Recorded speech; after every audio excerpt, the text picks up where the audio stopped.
6ஆம் அதிகாரம் 14வது வசனத்திலிருந்து எல்லாரும் ரொம்ப தெளிவா, அந்நிய நுகத்திலே அவ்விசுவாசிகளுடன் பிணைக்கப்படாதிருப்பீர்களாக. நீதிக்கும் அநீதிக்கும் சம்பந்தம் ஏது? ஒளிக்கும் இருளுக்கும் ஐக்கியம் ஏது? கிறிஸ்துவுக்கும் பேலியாளுக்கும் இசைவேது?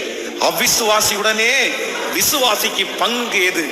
தேவனுடைய ஆலயத்திற்கும் விக்கிரகங்களுக்கும் சம்பந்தம் ஏது?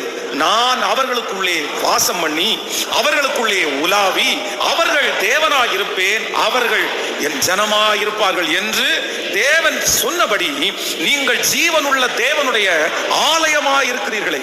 ஆனபடினால் நீங்கள் அவர்கள் நடுவில் இருந்து புறப்பட்டு பிரிந்து போய் அசுத்தமானதை தொடாதிருங்கள் என்று கர்த்தர் சொல்லுகிறார்.